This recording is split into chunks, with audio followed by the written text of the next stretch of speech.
Et salut, j'espère que vous allez bien. Je vous retrouve aujourd'hui pour vous parler de ma dernière lecture. J'ai terminé le roman de Céline Olinsky, c'est son premier roman, Rupture, tarot et confiture. Elle a sorti la suite là il y a pas très longtemps, il y a quelques mois, 1 ou 2 mois, pas plus. Et je n'avais encore jamais découvert son premier roman, donc du coup j'ai décidé de le lire. Alors pourquoi j'ai acheté ce roman? En fait il y a une raison bien particulière. C'est pas forcément parce que j'avais envie de le lire, mais c'est surtout pour soutenir l'autrice. Céline Olinsky, je la suis depuis très longtemps sur sa chaîne YouTube. En fait c'est une comédienne, scénariste peut-être aussi, et donc du coup aussi autrice. Moi je la suivais sur sa chaîne YouTube pour ses vidéos qui étaient humoristiques, pleines de bonne humeur, etc. J'aimais beaucoup son humour, donc ça fait vraiment des années que je la suis. Et en fait là, je crois que c'était début de cette année 2021, elle a vécu quelque chose d'assez grave. Disons qu'elle a apparemment subi une rupture amoureuse et en fait elle était très mal, elle est tombée dans la dépression, etc. Et en fait elle a commencé à faire des vidéos sur YouTube, mais aussi beaucoup sur son compte Instagram. Donc moi je la suis beaucoup sur Instagram, elle fait des stories tous les jours. Et en fait elle parlait de ça en toute honnêteté et vraiment, vraiment sincèrement, elle ne cachait rien. Et j'ai été super touchée par ce qu'elle vivait. Donc elle est partie, je crois, 3 mois au Brésil, dans la maison d'hôte de Laetitia, qui est aussi une chaîne YouTube, hein, c'est la vie, non, l'esprit, le corps et la maison, un truc dans ce style-là. Laetitia que je connaissais aussi et que j'ai suivi dans le passé, je ne suivais plus mais maintenant du coup je la reçuis grâce à Céline. Bref, tout ça pour dire qu'en fait l'histoire de cette femme m'a beaucoup touchée parce que donc elle s'est retrouvée en dépression suite à sa rupture et sans logement. Parce que du coup elle vivait à Paris et elle était dans l'incapacité, elle est toujours dans l'incapacité de prendre un appartement apparemment à Paris, puisque les loyers sont trop chers et que toute seule elle n'a pas les moyens de louer quelque chose. Et donc là elle est dans un tournant de sa vie. Elle ne sait pas, comme elle dit dans ses stories, elle ne sait pas si elle a envie de partir de Paris, acheter quelque chose dans une autre région de France, voire même un autre pays, ou alors rester à Paris, mais alors du coup louer un espace rikiki, puisque voilà, les loyers à Paris sont exorbitants. Et en fait sa façon de s'exprimer, sa façon d'expliquer les choses vraiment sans filtre, ça m'a beaucoup touchée. Je l'ai trouvée hyper sincère et vraiment, comme je vous dis, hyper touchante, et j'avais envie de la soutenir. Et du coup le meilleur moyen que j'ai trouvé pour la soutenir, c'était d'acheter ses romans. Donc j'ai acheté le premier vu que je l'avais pas encore lu, j'allais pas acheter le deuxième alors que j'avais pas lu le premier. Donc du coup voilà, c'est ma façon à moi de participer à l'aide, voilà, c'est l'aide que je pouvais en tout cas lui apporter pour lui permettre de s'en sortir financièrement, puisque voilà, c'est quelqu'un qui fait partie du monde du spectacle et que là avec le Covid c'est super compliqué pour ces gens-là. Elle a cette chance d'avoir sorti 2 romans, donc elle a quand même moyen de gagner de l'argent grâce à ça, et donc je trouvais que c'était bien de la soutenir et de lui donner un peu d'argent du coup à travers l'achat de son roman. Voilà le pourquoi du comment. Ce roman, c'est un roman feel good. Alors j'aime assez bien les romans feel good, donc du coup c'était quand même un peu dans mon style littéraire. Je me suis dit que ça pouvait quand même me plaire, au-delà du fait que je l'achetais surtout pour soutenir l'autrice. Et effectivement, je trouvais que c'était très sympa. Alors c'est un roman qui est du style Bridget Jones. Moi ça me fait vraiment penser à Bridget Jones, mais une Bridget Jones à la française et plus particulièrement du nord de la France. Alors je vous dis, ça fait longtemps que je suis Céline sur les réseaux sociaux et sa façon d'écrire en fait correspond totalement à sa façon de s'exprimer. J'avais l'impression en lisant le roman de l'entendre parler.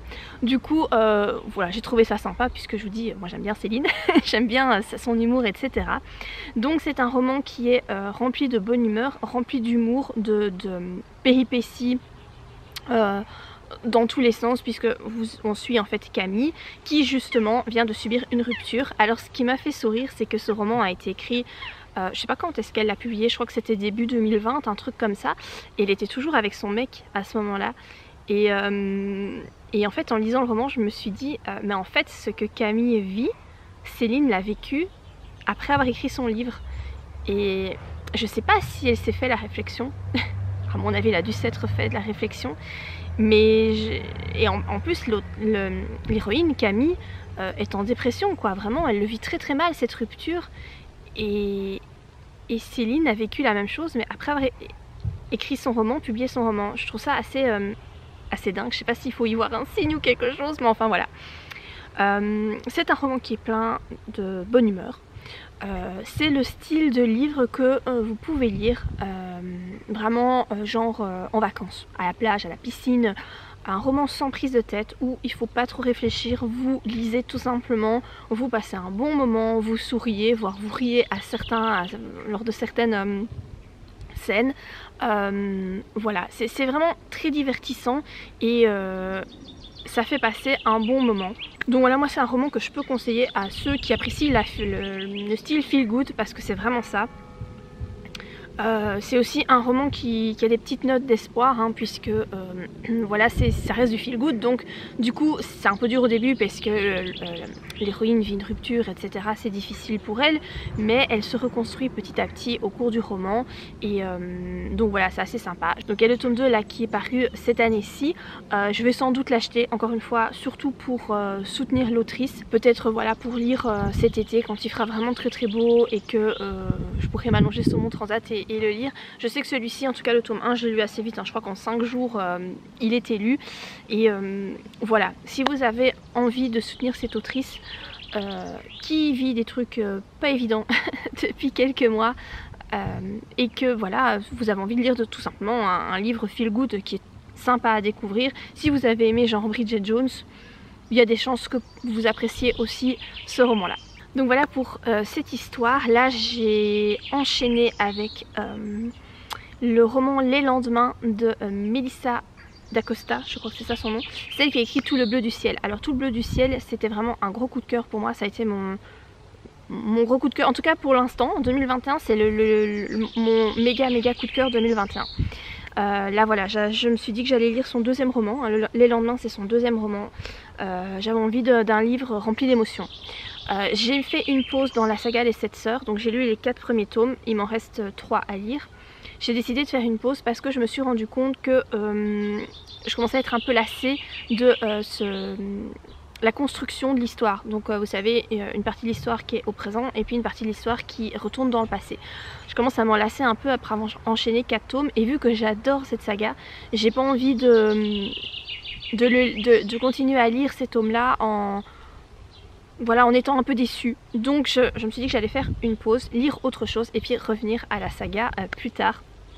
J'ai de toute façon déjà acheté le 5e tome donc il n'y a pas de souci, je vais lire.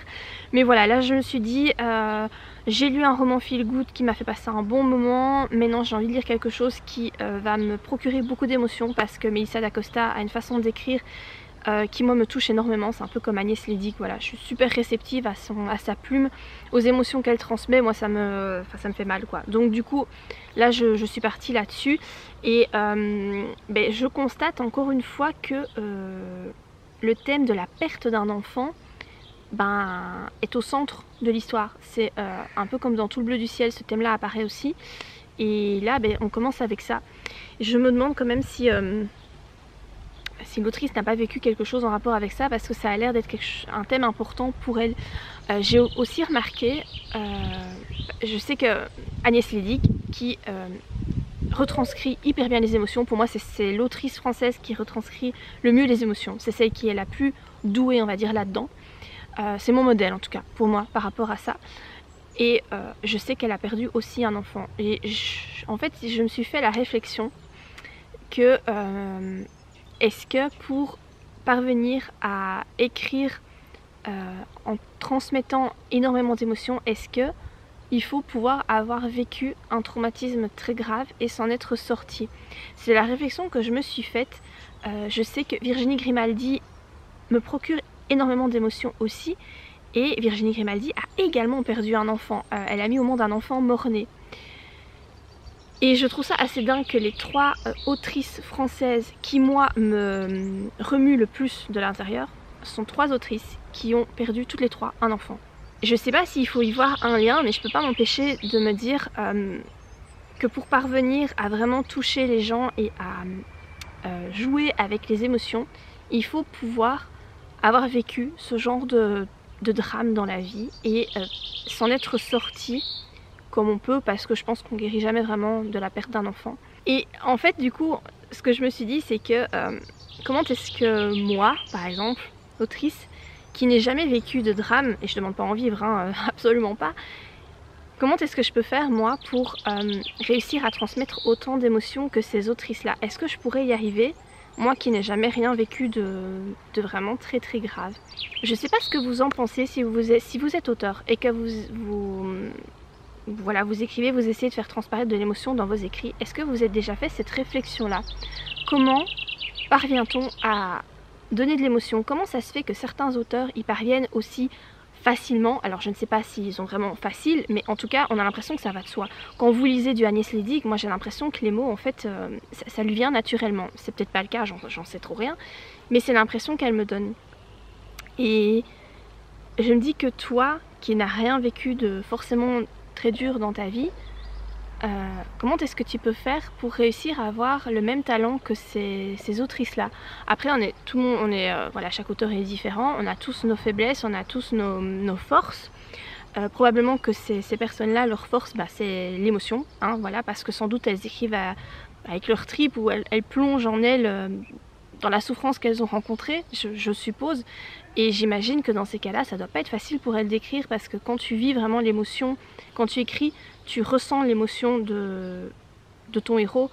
Et je pense que ça doit quand même être difficile. Voilà, je sais pas, c'est une réflexion que je me suis faite là, parce que j'ai quand même constaté ça, que voilà, moi mes 3 autrices qui me procurent le plus d'émotions ont toutes les 3 perdu un enfant. Du coup ça t'amène quand même à te dire, enfin moi ça, parce que je me remets très souvent en question, enfin je pense comme beaucoup de gens, voilà, tu te poses beaucoup de questions sur toi-même, et je crois que quand tu écris c'est encore pire. Tu te dis, est-ce que j'arriverai moi à avoir le même talent que ces femmes-là, alors qu'en fait moi ma vie a toujours été facile? Est-ce que pour avoir du talent, tu dois avoir expérimenté la souffrance? C'est ce que je me demande en fait. Je sais qu'il y en a beaucoup qui se figurent des écrivains comme des personnes en souffrance qui vivent reclus, etc. avec leurs manuscrits. Il y a ce mythe en fait de l'écrivain en souffrance, et je pense qu'il y a des gens il y a vraiment des écrivains en souffrance, je crois que oui effectivement, mais je crois qu'il y en a aussi beaucoup qui souffrent pas forcément, et donc du coup est-ce que ceux-là sont moins doués que les autres? Je reprends encore une fois un autre exemple, hein, Stephen King, qui est quand même voilà, super connu, super doué, tout ce qu'on veut. Son talent n'est plus à démontrer, je pense. C'est quelqu'un qui est très fort en souffrance. Alors je ne sais pas ce qu'il a vécu dans sa vie pour être en souffrance, mais je sais qu'il a des démons, la drogue, l'alcool, etc. Je sais que c'est voilà, c'est compliqué pour lui à ce niveau-là. En général, les gens qui sont alcooliques ou qui se droguent, ce sont des gens qui sont en souffrance et qui essayent de fuir cette souffrance par un moyen comme ça extérieur. Ils se détruisent en fait, mais c'est pour échapper à cette souffrance, parce qu'ils veulent pas y être confrontés. Encore une fois, c'est quelqu'un qui a énormément de talent, donc est-ce que c'est possible vraiment de percer comme ça dans l'écriture, de parvenir à transmettre, à être aussi doué si t'as rien vécu de dur dans ta vie? C'est vraiment une question que je me pose, et je suis très contente hein, de rien avoir vécu de difficile. Attention, je demande pas à vivre des trucs difficiles, absolument pas.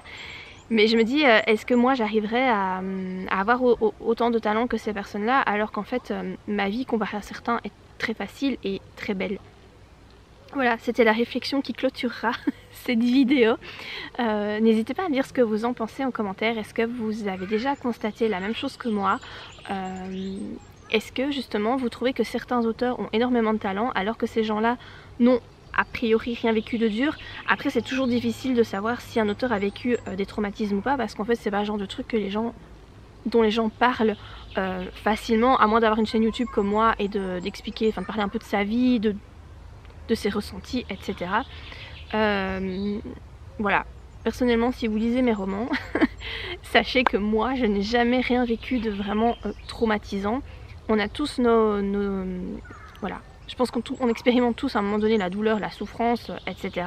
J'ai mon lot de souffrance aussi, hein, faut pas croire, mais après, j'ai rien vécu de dur, comme des drames comme, je sais pas moi, la perte d'un enfant, la perte d'un être cher, voilà, d'un mari ou un viol ou ce genre vraiment de trucs qui te marquent très très fort quoi. Voilà, n'hésitez pas à me donner votre avis sur tout ça. Si vous avez lu le livre de Céline Olinsky, n'hésitez pas à me dire ce que vous en avez pensé. Est-ce que vous avez lu le tome 2? Est-ce que vous l'avez autant apprécié que le tome 1? Si vous avez aimé la vidéo, comme d'habitude, n'hésitez pas à me lâcher un petit like. Et moi je vous dis à très bientôt pour de prochaines vidéos. Bye!